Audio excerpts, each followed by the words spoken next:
There's a version of someone's story that the world sees, and then there's a version that they had to survive to get there. Prison time, trauma, silence, identity stripped down to a number, and for many people, those chapters become the end of their story. But what happens when someone refuses to let their worst seasons define their final identity? Today's conversation is about what it actually takes to rebuild a life when there is no roadmap, when the past is heavy and the labels are loud, and the world expects you to stay right where you left. Khalees White spent more than a decade incarcerated, beginning at a young age, and when she came home, she didn't return to a ready-made life. There was no career waiting, no safety net, no clear path forward. What she did have was a decision to confront the silence, face the pain, and rebuild her identity, one honest step at a time. Today, she's an author, speaker, and the founder of a trauma recovery community, helping people who feel unseen, unheard, and stuck in the aftermath of their past. If you've ever wondered what redemption is, if you've ever wondered whether redemption is actually possible after your worst chapters, then this conversation is for you. Let's dive in.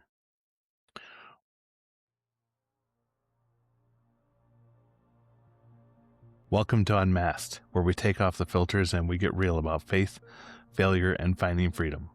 I'm your host, Wesley Farnsworth, a dad, veteran, author, and a man who's learned that God does his best work in the middle of our mess. Each episode, we have honest conversations with people who've walked through addiction, pain, or doubt, and with pastors, leaders, and everyday believers who are learning to live and lead authentically.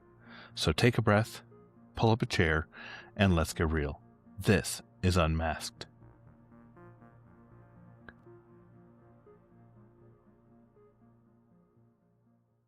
Today, Khalees White joins us, and she is an author, speaker, and advocate for healing and second chances, whose work is rooted in lived experience, not theory. After spending more than a decade incarcerated, as alluded to earlier, beginning at a young age, Khalees returned home with no formal work history, no roadmap, and no safety net. Through faith, discipline, and deep self-reflection, she rebuilt her life, becoming a published author, entrepreneur, and the founder of Help Heal Nations, a trauma recovery community group, helping individuals rebuild identity, faith, and purpose after trauma, incarceration, abuse, and loss. Her newest book, No Longer Silenced, explores the cost of buried pain and the freedom that comes when truth is finally spoken. Khalees, welcome to Unmasked. Thank you for having me on Ask. It is my pleasure indeed. I love that your book talks about the freedom that comes when the truth is finally spoken, aka when you're finally unmasked. I love it. So Thank before we get into this, this conversation and we start having, I have a lot of questions for you because I've been looking forward to this. I'd love for you to just give the Unmasked community a little bit of your backstory that shaped who you are today. Help us understand, where your life started, the circumstances that eventually led to your incarceration, and what those years were actually like for you internally, not just what happened externally. And then finally, just bring us back into what it looked like coming home after more than a decade away, when there was no roadmap, no safety net, and you had to begin rebuilding your identity and your life from the ground up. Okay. So it's a lot. It's a lot. It definitely so it's like, you know, I have the first book is You Left Me, God Bless Me. So that book is actually where I'm talking about the actual where transformation started. So first, like all of your trauma and everything that you go through, when you start healing, when you start your healing process, that's when the transformation start. That's where when you start dealing with when all of your past comes up, the shame, just everything that you had to go to get to where you at your grace, your mindset. When did your mind change? So everything started like it did start at a very early young age. I did get locked up. I got indicted and I got locked up and I went to prison for a very long time at a very young age. Some mistakes that I made when I was younger. So as like dealing with my incarceration, when I was incarcerated, it humbled me, and it humbled me in a way where I didn't know how to be still before my incarceration. Like I always was here, there, and that's where I actually like I not just realized, I learned the definition of humble, you know? So again, it taught me to be still. I was always moving, I was always reacting, never reflecting, and that was where my spiritual transformation began. I started seeking God in a deeper way, learning to pray, learning to fast. And then that's when I fully start understanding like, okay, what do I do? Where do I start? And then prison actually forced me to confront my faith, my questions, my anger. I had a lot of why moments, and I felt distant from God because of them. But now I understand that, you have to have faith. Without faith, nothing, nothing is you're not going to perfect anything without faith. And it's about persistence. Even when life is painful, you keep believing, you keep praying, you keep moving forward. That your mindset is what shapes you into who you wanna be, and mine's helped shape me into the leader that I am today, the woman that I am today. So, if you don't know anything about, number 1, getting still, praying, you know, what they say, have faith as small as a mustard seed, that is true. You have to have that, because you have to have that to be able to change your mind. Without changing your mindset, nothing is going to work at all. And that's a very, very hard thing to do. I'm not saying it like it's easy because it is not. Even today, I'm still transitioning. I'm still changing. I'm not gonna say just change because I'm changing daily. So my book, No Longer Silence, that actually is the book where I actually found my voice. And what I mean by found my voice, I was comfortable enough where I was at in my life to share what happened to me, my traumas, my pain, you know, my shame, forgiving myself for things that I didn't do, making the wrong decisions, getting out of prison, not knowing anything, not knowing how to fill out a job application, not knowing how to go on an interview, not knowing just, like you said, no roadmap, nowhere to start. When you in prison, a lot of people are like, oh, when you get out, I'm gonna do this for you. I got you. And that is completely the opposite. So like the only way that I found out how to fill out an application was through Google and through YouTube. Nobody taught me anything. And then it was like, far as a resume, where am I get a resume from when I never had a job before in my life? So even on my resume, I had to Google things. I had to put jobs on there that never even existed, from experiences from being in prison. Except I didn't put that it was from prison. I just put it was a job in real life, but I just like put like whatever that I mimicked that did in prison or what I Googled or on YouTube or Facebook. And that was the only way that I could actually get a job. Where you want to go and say, I've never had a job before? So somebody, no matter where you go, even if you go to McDonald's, you have to have some type of experience. So what I learned by Googling and YouTube and all of that is no matter where you want to go, they're going to train you. So by them going to train me, I made up my own resume. I put my own jobs on there and I Googled what to do, what to say, and I allowed them to train me. And I took in and I learned and I adapted and I caught on. And that is how I got a job. And far as my entrepreneurship came in, before I had got out of prison, I was sitting at the library uh one day and I just was like, what am I gonna do when I get home? I don't have anything, money. I I don't have anything to come home to. I know what people say, but nothing is written in stone. So I was like, I want to start a cleaning company. I said, because what is it in the world that you can never go wrong with? Restaurants going to be open, people's homes. I was like, cleaning.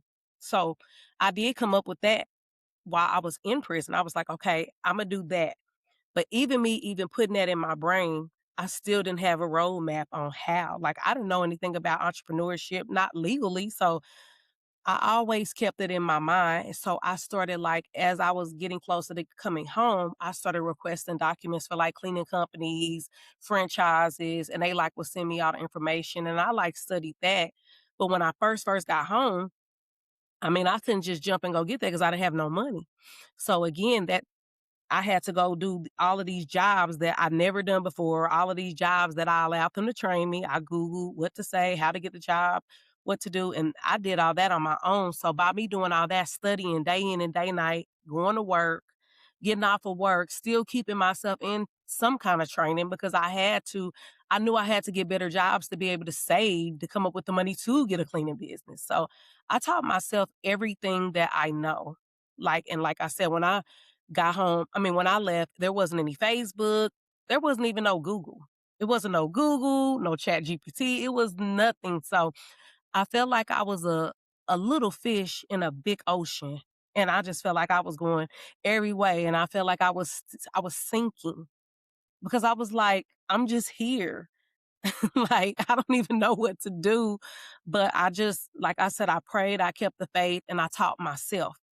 So even just every day, just getting off work, them hours working, all of this is new. I'm constantly in training because I'm constantly trying to better myself to get better jobs to make more money. I'm working 2 and 3 okay jobs. No, not even okay. 2 and 3 jobs, one for $10, one for $8 to make a one okay job. Then picking up other cleaning things on the side, just trying to get the money and resources and stuff that I needed to open my cleaning company. So that's what I did. Even far stepping into entrepreneurship, I taught myself that. Like, what do I do? How do you become a boss? Like everything. So it's definitely been a challenge. Now I know how to create LLCs. Now I know how to create corporations. Now I know how to do, now I know how to, I am an author. I know how to do so many things. And it took time and it took years. It's nothing that happened overnight. It's certain things that I still like struggle with, but for the most part, I am hands on. The more hands on I am, I get it. But like, it just depends on what it is I can say. Cause sometimes I can just read or look over something like, okay, I got it, I do it. So I don't know. I just kind of go back and forth because I'm always filled with so much information by having to do so much stuff on my own. But Sure. that's where I'm at with everything. I taught myself everything, and I'm like I said, I'm not saying that I'm finished, and I'm just no. I'm every day. Every day I'm still transitioning and changing. So You know, we're all changing every single day, and that's the important part of yes, life, is just being willing to admit that you're still growing and, yes, and not just being stuck. yeah. You said a couple of things here that I want to kind of go back to. Um, let's talk a little bit more about kind of what brought you to this stage of being incarcerated at a young age. When things like that happen, um, they kind of they let it define us. When things happen to us, we let those negative things define us. You didn't do that, but I think for the audience to really be able to feel the weight of that, are you willing to share a little bit about kind of what happened that brought you to that point? What were the circumstances and wounds and stuff that came from when you were incarcerated? So a lot of it comes from your home training, like your home, who's in your home, your parents. Do you have your parents? So my grandparents basically they raised me. I kind of like throughout the years when I was younger, I kind of went back and forth a little bit to my mom's house. I would go there for a year and a half, then I would end up back in my grandparents' house. So that's kind of where a lot of the trauma began because it's like I wasn't with my parents. I was with my grandparents majority.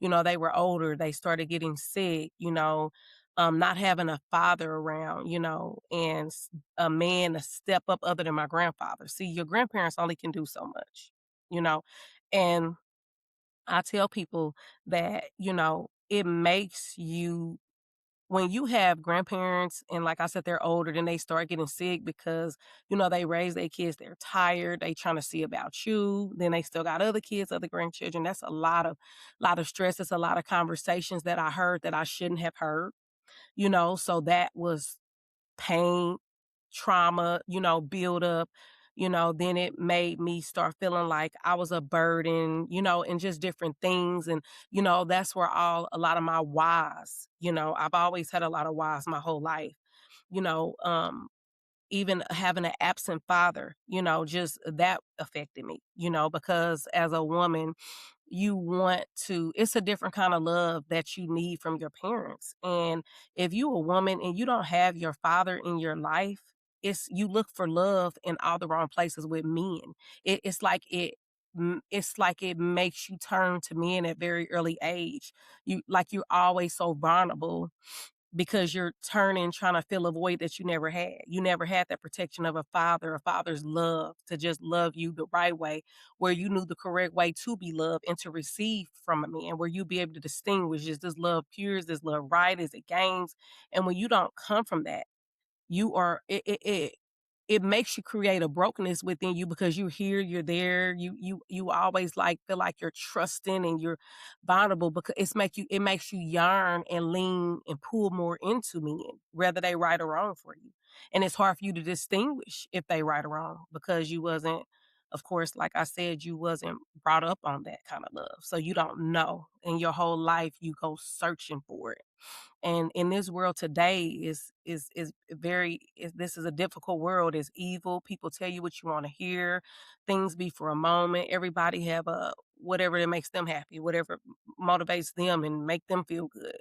So it's like it's bad, And then when you go through things with different men and relationships and it become bad and or it wasn't what you thought it was. That forms another brokenness, and then it's just all the trauma from everything, and it's like I feel like I constantly ran my whole life. I ran here, it didn't work. I ran over here, it didn't work. I ran over here and it didn't work. I was over here and I felt like a burden, and I was over here. So it's just it all starts from home, you know. And like I said, when you don't have direct love, support, and training, and just the family, the wholeness from home, your mother and your father, the correct way, it damages you. So that makes you turn to the street. That makes you do all kind of things. You end up in prison. You end up dead. You end up raped. You end up on drugs. That's where all the trauma and pain. Your life is being created. It stems from all of those things because you wasn't taught the right way. And then, like I said, Yeah. when you get to your grandparents, they're tired. They grandparents really don't want to raise no kid. They don't want you to go to no home or anything. They do the best that they can with I feel like what they had and what they did. So that was the reason, like part of the incarceration. I felt like I was a burden, so I ran away. It makes you, like I said, I heard conversations that I shouldn't have heard. So I'm like, okay, I'm just gonna leave. I'm gonna figure it out. I've had to figure it out my whole life. And when you have to figure it out, just yourself, it, I mean, you gonna figure it out, whether it's prison, whether you dead, it's just, and again, everything is a mindset and training. It's all in Uh, train, even if it's your mind. yeah. So, yeah. You know, when things like that happen, it's easy to let that become your identity, and when somebody's identity is tied to mistakes or criminal records or a prison number or whatever, it can feel like that the world has already decided, who you are. So during that time in your life, what was it that you were believing about yourself? So during that time in my life, I was believing that I wasn't worthy. I felt very I felt a lot of shame because I ended up doing things that I shouldn't have done. I ended up accompanying people that I shouldn't have accompanied. I ended up making mistakes and decisions that I shouldn't have done, by not having the right guidance, not having the right love, and when you have that type of thing and trauma and pain in your life, it makes you overly love people, and it makes you it's like you be filled with so much love, and you love the you because you want to love everybody. You want to give everybody a chance. So when you love hard because it's something that you always yearn to have. So it's kind of like you overdo it, and people take advantage of that because they know you lack that because you gave them everything you didn't have. So people just take advantage of it, and it's wrong. Yeah, no, it absolutely is. Prison, it doesn't just remove freedom, it strips away your identity. It forces you to confront yourself in a way that you had been avoiding. I've had several people on the podcast here that have been incarcerated for one reason or the other. So what was the moment during your incarceration when you realized that something inside of you had to change if your life was going to look different when you got outside?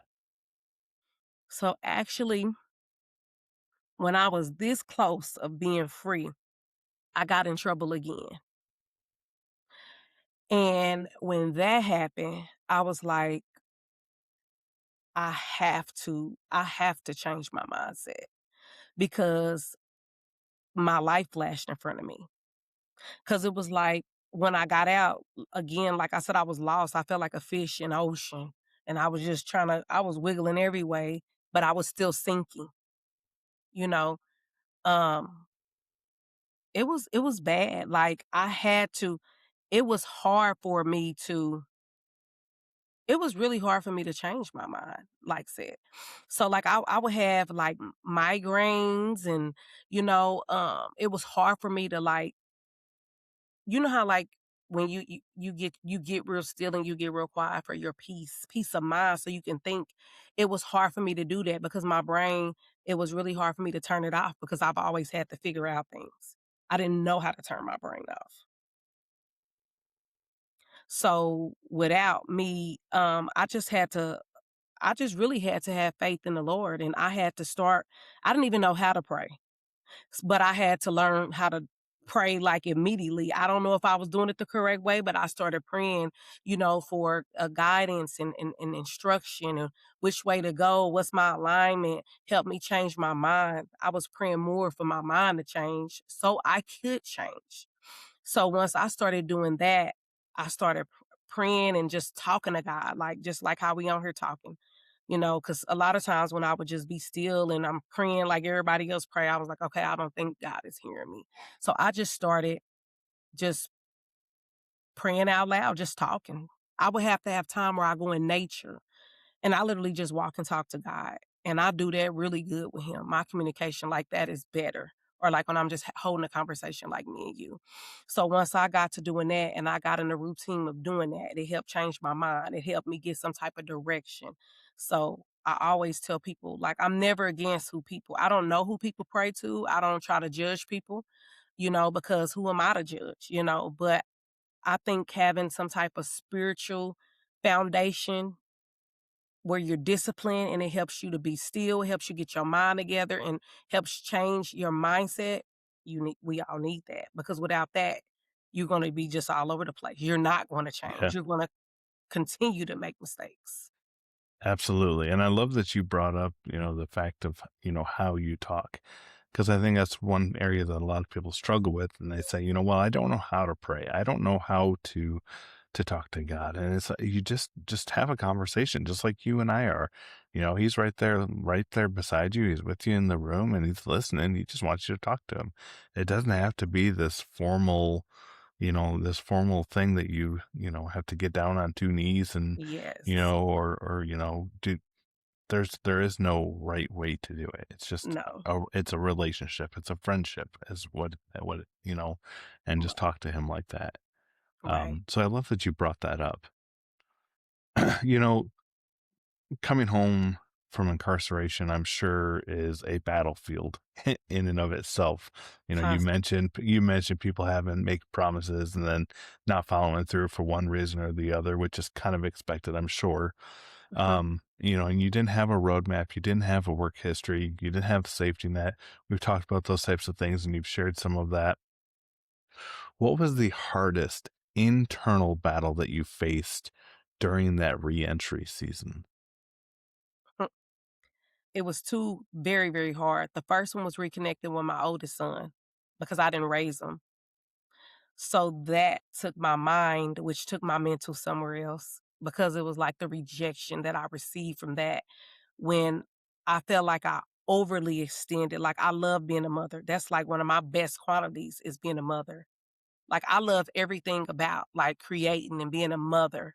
Like, that's one of my best things that I've done in my whole life. And then the second thing was myself, battling the battle within myself, having to change completely, do everything right.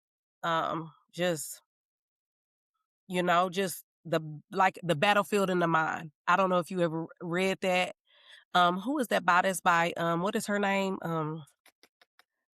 I can't think of her name right now, but her book, I read it, Battlefield of the Mind. It's gonna come to me in a minute. But I read that, and that is so true. We battle ourselves. We go back and forth with ourselves all the time. Like when you don't listen to like we all know certain things that we should and we shouldn't be doing. It's like your that other voice to be talking like, don't do this, do that, don't do this. But we always choose to do the other voice that we shouldn't be doing, you know. So it's like me. I was my biggest, it was me that was holding me back because Joyce Meyer. yeah, Joyce Meyer, that's exactly who it is. Yeah. Like when you have to fend for yourself for so long and make big, big decisions on yourself for so long, trying to change your mind completely and do different things because it interferes in relationships. You be in relationships and you too, you too, what is it called? You too independent. You too, you speak your mind too much. You masculine, you this, you that. But it's like, it's not that I'm doing it on purpose. It's not that I'm doing it in a mean way or spiteful way if I'm trying to be masculine. It's just because it's a protection thing. That's just like anybody. When you constantly being hurt, hurt, hurt, it's like a survival technique. It's just something that you do. So daily, I work on I work on and I'm changing that. Just different relationships, you know. So And what would you say was your biggest internal struggle? Because there's a lot of different struggles that people go through, with especially when they're trying to transition from an old way of doing things to a new way of doing things. What would you say your biggest internal battle was? entering back into society and around the same people that want to connect with you. It's like a magnet. Like everybody wants you to be the old you. So when people see you, they coming at you and they want the same conversations, the same questions. They want to be around you because they thinking that it used to be the same. And when people come around me, it's completely the opposite. So I get a whole different reaction now because I don't do the things that I used to do. I'm not the same person that I used to be. I don't talk the same, I don't walk the same, I don't do anything the same. I don't go the same places or anything. So that was like one of the biggest things. It's just taking yourself out of creating a whole new identity is what I should say. Yeah, So I'm here, but I'm not who I used to be. That's the old Khalees. This is the new Khalees. New and improved. This is the Khalees that think. This is the Khalees that no, I'm not jeopardizing my freedom for anybody or anything. Like, sure. so So when you think about that, what was the moment when you realized that you had to let go of the old Khalees and become the new Khalees? And what did that turning point look like within your head as you were being prepared to get released? And then now here you are, you're released and you have all these old people coming at you, the old relationships that want to rekindle and pick up where you left off. And now you're having to fight this battle.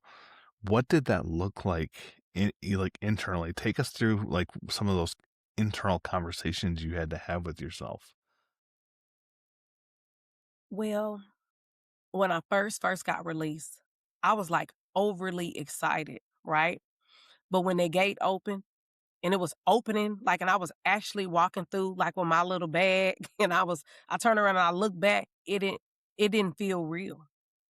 It felt like I was in a dream. And like even when it's like it took like a whole year. It took like a year that it still didn't feel that I got out. It just didn't feel real. It felt like I was in a dream and that I was just stuck in a dream what they say when you stuck in a coma, I was stuck in a dream, and it was just like, "That can't be real, that can't be real." And it was like, but all of these people, it's real because all of these people, people, "Hey, you wanna do this? Remember you used to do this?" And, "Hey," and it was just a lot of that. It was a lot of, as much as the excitement I felt a lot of fear because I had my survival tactic on because of how I went to jail. I didn't wanna take a risk of being back around the same people doing the same things, and I'll go back, and I'm just like, "I don't wanna get killed. I don't wanna go back and do another a long prison bid." That was the first time I had ever in my life been in trouble, like, with the law, and I have got a 33-year sentence. Just by the grace of God, I didn't have to do those 33 years. The judge ran all 3 of they put the 10-year sentence in front of I had a 2 10-year sentence and 1 13-year sentence. So what the judge did was he led by the 10-year sentence. He put that one first, so it made all the other ones run concurrent, where I only had to serve 1 10-year sentence because I went to trial. I did not take a plea. And they don't even do that with people that go to trial. When you go to trial, everything is ran consecutive. That's why people be gone so long when you go to trial. It's like, so you do the first 10 years, you finish that sentence down to the last day, then you start the very next sentence. So, I've been grateful and thankful for that. Like I always flashed in front of me, that I had 33 years. What did it be next time? 66 years, a life sentence. It was a lot of as quick as I was excited, a lot of fear got it. I was scared, and I was scared of everybody because I didn't know if you was trying to get me to do this to tell on me. It was just a lot. I went through a lot emotionally. And it was just like it was rough on me mentally, like, I don't know, like, I have never, like, been on no medication or anything, but it was like, I think that I did, I had, like, anxiety at that point because I was being tugged and pulled so many different places. Everybody wanna, "What you doing? Come and kick it with me. Come over here. Let's eat." It was just like, I was I s I got I started I was scared of people, like, where I started, just like, I would let my phone ring, but I would only answer it for certain people because certain people I would have a feeling like when I would talk to them, I would hear something like, "Mm-mm, you gonna go to jail." Some people I answer, "Mm-mm, you gonna die." It was just weird, and it was just I just had like I said, it's just been nothing but faith and prayer with me, and even though I should have been more deeper into prayer and stuff, it's like I always had whys because I always felt like, why do bad always happen to me? So I always went back and forth with God. Like, Yeah. okay, I'ma pray. I prayed all these months. I'm fasting these months, and then it's like for 6 months or 7 months, I'm not doing it because, I'm frustrated again. I'm back like something bad always happened. I could never stay like grounded with God. But through it all, he have kept me. He kept me safe. He kept me, I did end up having another kid, a baby. And that when that happened, I was like, now I have no choice but to be on a better. I have to change my life because I'm not going to leave him. I'm not going to leave my oldest son again. That's a pain that I still deal with this day. But our relationship is better than what it used to be, but it's just not happening as fast as I want it to be, but it's better than what it used to be, and it's happening is what I should say, So, Yeah. it was just like my kids, I couldn't even picture my life without my kids. Mm. You mentioned your faith here a few times, and I want to dig into that a little bit. But before we do that, I just want to pause here real quick. And to listeners out there, if you're listening to this episode and something that has already been shared with you in this first part of the episode is speaking to you, or somebody came to mind, and you're like, man, this person I think would really enjoy this episode, would you just take a moment real quick, hit that share button and send it to them, because you never know who might benefit with just a simple message. And that's how conversations get started and people get help. And so just take a moment, share it over with them, share it to them, excuse me. And I want to get back into this now because You mentioned your faith on several occasions now, which is great because this is a faith podcast, and so I want to talk a little bit about that. Um, Many people describe a spiritual shift during seasons of crisis and rebuilding, and you're no different. You talked about that shift in prison. So, how did faith really begin to enter your story while you were incarcerated? And what role did it play as you were trying to make sense of everything that you had been through? So, like, okay, I'm just I just had a vision that popped up, like I was in prison. It just like popped up once you asked that. So, like, in there is it's like its own world. Just like out here, you just can't leave. Like, you just can't go outside the gates. But it has its own world inside of there. So, like, you have to. Well, you don't have to. I did. Faith. Like, I don't think I had no faith really before I went to prison. I don't. So I think that by me going to prison, it helped me get that faith as far as a mustard seed. Like, and really, that's where my faith really, really began. Even though it stayed small for a very, very long time, because I would always shift and go back and forth. But I had to, and there people die, and there people, bad things happen. Like they hit the alarm thing, somebody didn't died, somebody didn't OD, somebody didn't did this. It wasn't often where it was like a woman got stabbed or something, but it happens sometimes. Like, so, and there you still have to keep your energy protected. So I just, even though I wasn't heavily like in my Bible like I should have been, it was seasons where I was, and then I completely detached from it. But prayer and faith, and that's where I learned how to fast that. I never had fast ever before in my life. I started fasting when I was in prison. And the reason why I started fasting because like my first couple of years in prison, I like had a nervous breakdown. So like it was like, just imagine like going from 0 days in jail or prison to 10, and you never been away before in your whole life. And you just that's just what happens. You go to court, they keep you one day, and you there for I was there for 10 years and 9 months, right at 11 years. So mentally, you have to like if you don't get on a lot of people get on medication when they go to prison, and that's how they deal with it. Like they're not even really dealing with it. They're just becoming mummies to be able to deal with it. They don't really know when you get on medication and stuff, they just walk around, they're just zombies. I didn't do that. I never have been on medication. So a lot of stuff I took in and I dealt with it the best way that I could. And by me doing that, my first couple of years, I did have like a breakdown. Like I don't even remember kind of a lot of things that would happen with that. I just know that it happened. Something was wrong, but I like was praying my way out of it. Like it was certain things that I remember where I was praying and I was talking to God, and it was black in front of me. And I remember just talking to him and I was begging God to help me get my mind back. I don't even know what I'm doing. I don't even know where I'm at. It was like I was in a wilderness, like, and it was pitch black and I was just walking through the dark. And then one day I woke up and I was on track, and people was telling me like, things that I were doing and stuff that I was saying and how I just stayed in my room and that it was something wrong. And I was like, well, it was the grace of God that brought me out of that because I don't even remember every single thing. I remember exactly what I'm telling you. And at that point on, I started when I felt I was getting strong again because I was praying and I started fasting. So every other month, I would fast so many days of every month for God to keep my mind and keep my strength. Where I can get on the phone and call my mother, check on my kid. That kept me going. The phone, even though I only had 300 minutes, that's not a lot of minutes. At 15 calls, for out of 30 days, that's 15-minute calls. That's it.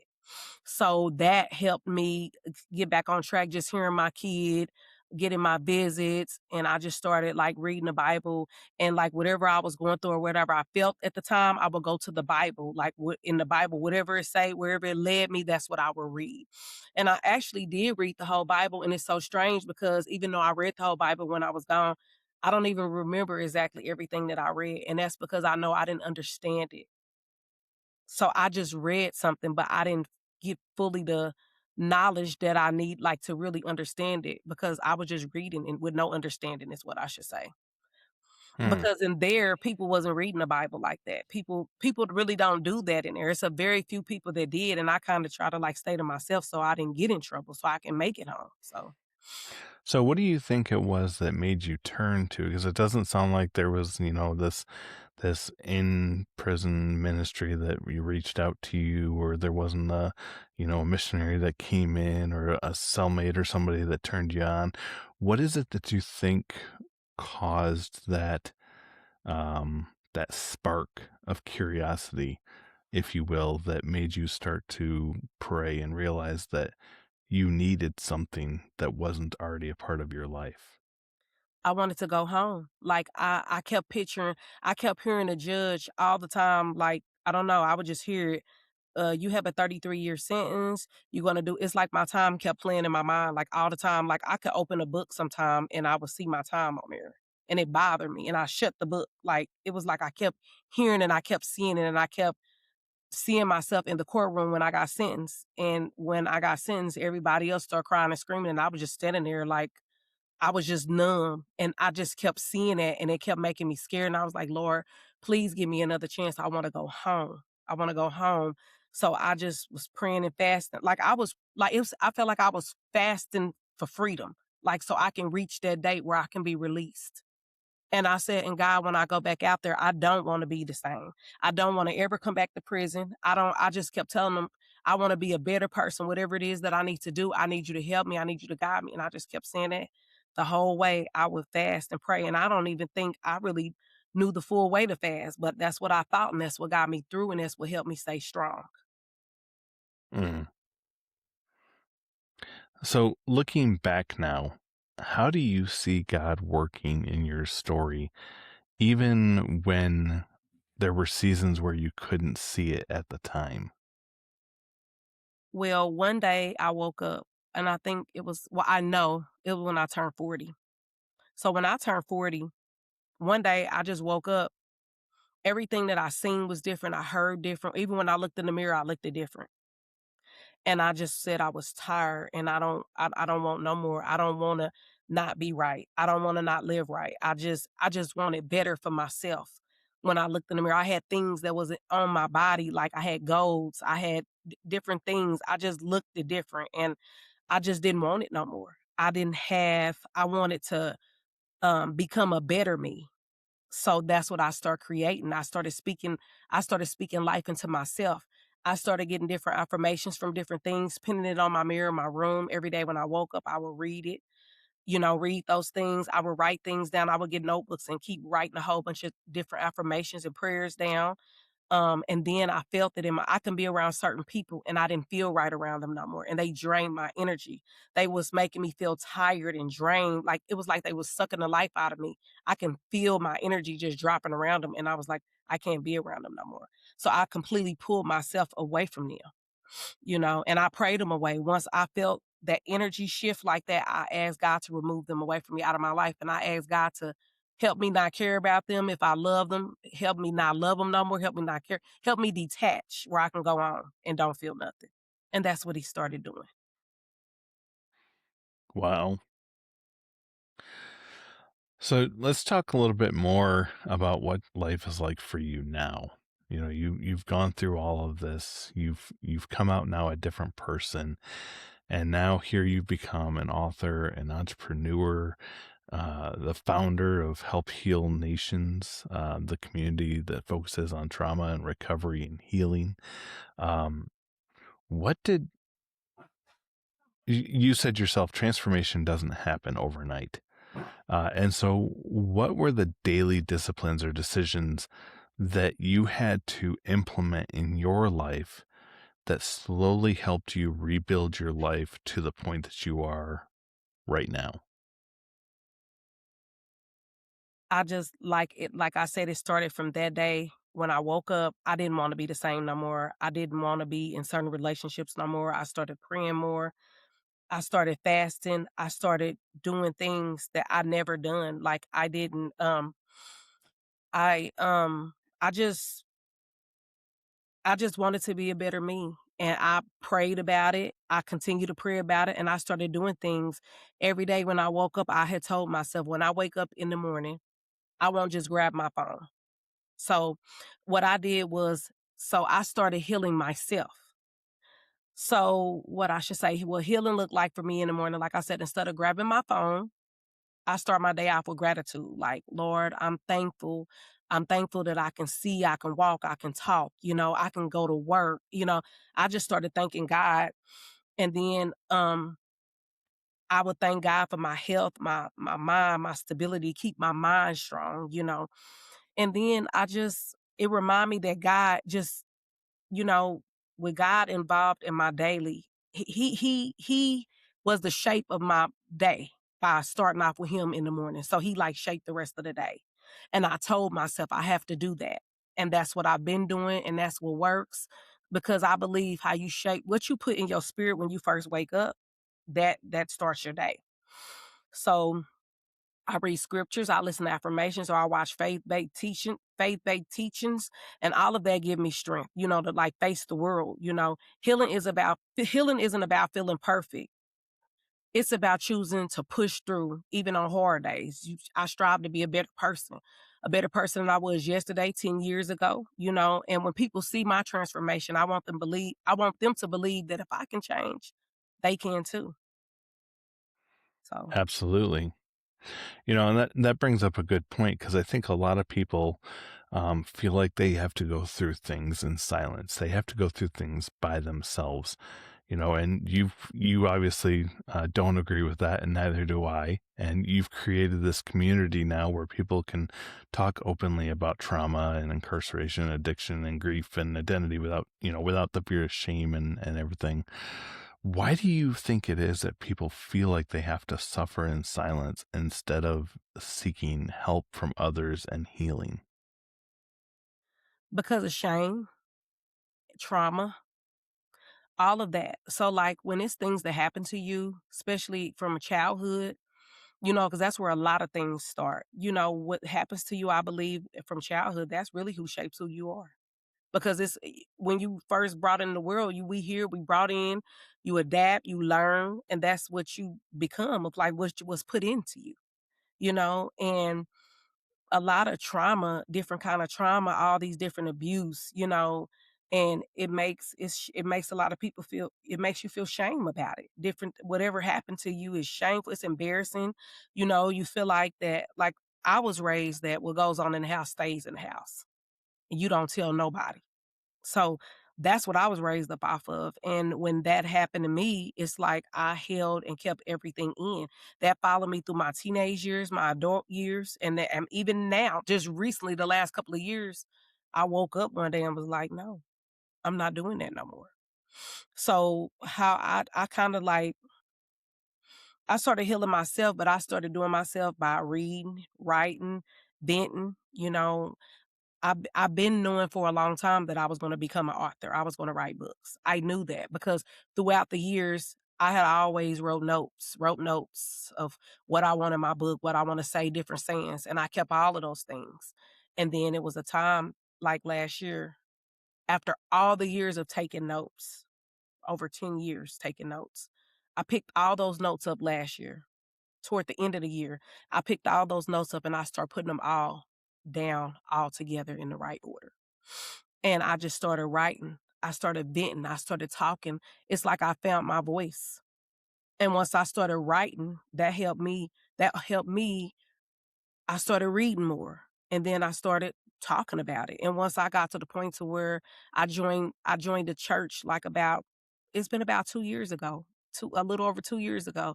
And when I joined the church was like my hospital.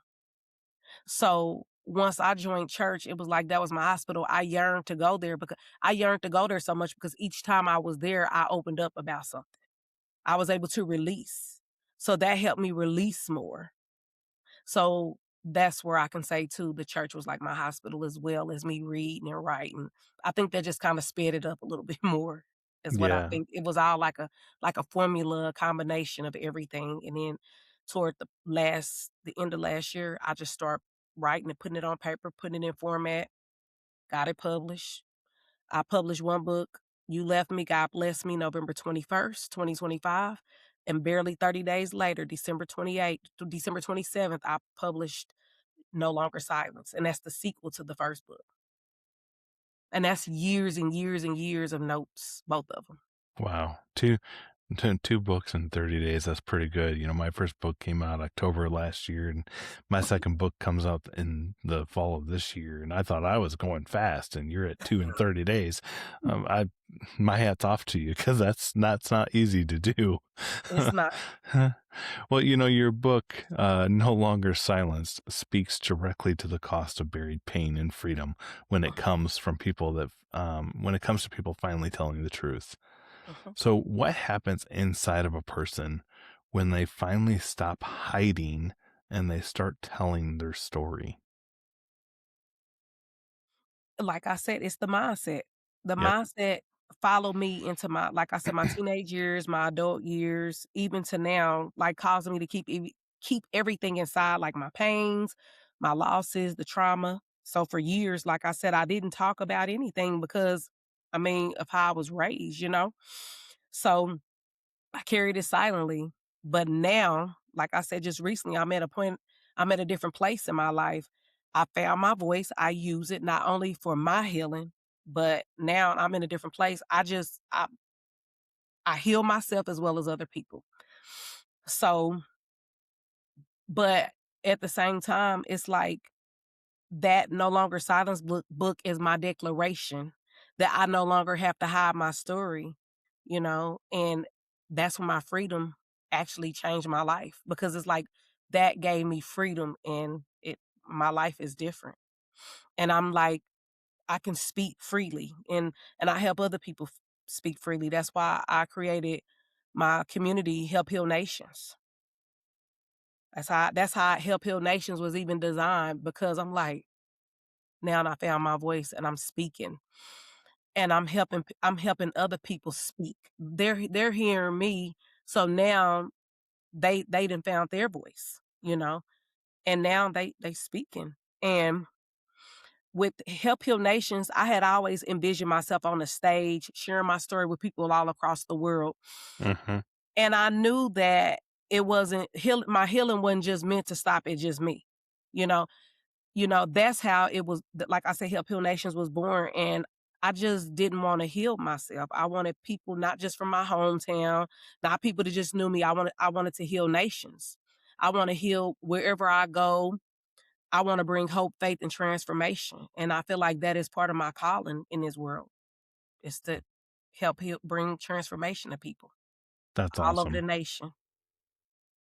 You know, there's a lot of people right now that I think are listening to this episode, and they're just feeling stuck.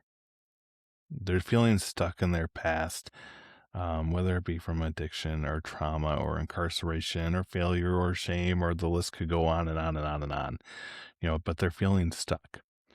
From what you've lived and learned, what do you think people misunderstand the most about rebuilding life? Everything starts with your mindset and faith. If you don't change your mindset, how you gonna have the faith to start healing? Where is it gonna come from?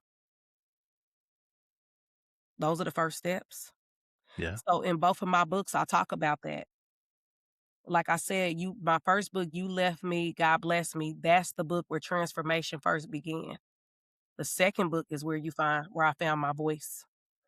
Each Both of my books, after each chapter, I pulled the readers in because wherever I was at in my life, I asked them where was they at in their life at this particular time, what they felt, what they thought, what they would have did better.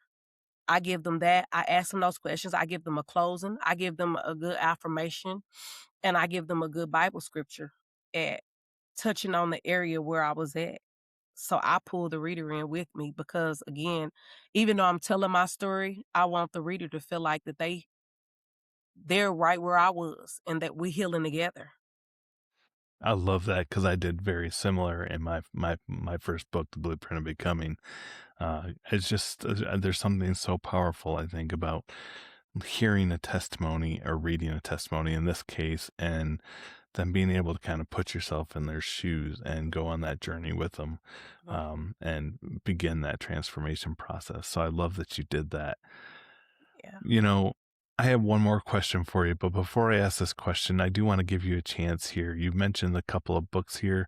You Left Me, God Blessed Me, and No Longer Silenced. Both of them I know are available on Amazon. I may or may not have peeked. But where else can people find you online if they want to get more information about you? So my community is helphealnations.com. So if you get on Google or, Safari, you go to helphealnations.com. My website pull up. On my website, you can find my books on there, both of them. I have journals and bookmarks as well. I also have services like for the trauma part. I have one-on-ones. I have like if you would have a church, if you want me to come and speak at a church, I have like a whole bunch of different options, like for group options, one-on-ones.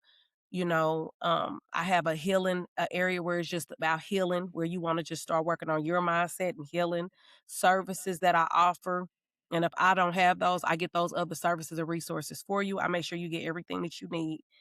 And also my both of my books, they're not just on Amazon, they're on Barnes and Nobles as well. So they on there too. But yes, like I said, my Help Heal Nations website, you can find everything with me on there, my contact, email, whatever you need. I think you looking at it. Like, There you go. you see it. So it's Yeah. on here. I pulled your books up on Amazon real quick. I had to take a quick look at the covers. Being an author myself, I'm always curious. So I was like, man, I got to do this before I forget because my brain just sometimes gets forgetful. Mine's too. I thought you was on the website looking at Help Heal Nations. That's No, I'll look that up after we finish up here, because okay. otherwise I'll go down a rabbit hole and we won't ever finish. Okay, that's But for those that are listening, then they're like, "Well, what was that website address?" You'll be able to find that down in the show notes, and you'll be able to go out and find her website and more about her and her ministry, and her books. So, Khalees, one of the things that I love to do here on Unmasked is I love to leave my listeners with an action step, something that they can do right now to further their faith, their recovery, their just their overall life. And so I'm going to give that honor to you here this evening, and or today, depending on when the person's listening. So for somebody that's out there listening right now and they're feeling defined by their past, maybe it's something that they did, something that was done to them, or a chapter that they just wish they could erase altogether. What is one specific step that they could take this week to begin moving towards healing and faith and rebuilding their identity? mindset. You have to come to grips with you have to change your mindset. You have to change your mindset to find faith. When you find faith, like I said, even if it's as small as a mustard seed, then you start getting hope. You got to start praying, meditating, talking to God. You don't have to do what everybody else do. If getting on your knees and closing your eyes, if it don't work for you, talk to God just how you talk to anybody else. You have to find your way of communicating with the Lord. I mean, that's the best advice I can give anybody, from my life experiences. You see, I'm free. I'm not doing no 33 years. I'm still alive. I'm breathing. I'm on track. My life, I have done a whole 360. So that's where you have to start mindset, having faith in the Lord, and believe in yourself. If don't nobody else believe in you and your dreams, you believe in yourself. Amen. Amen. Well, Khalees, thanks again for joining us today on Unmasked and being willing to share your story with the Unmasked community. Thank you for having me. Thank you. It was my pleasure.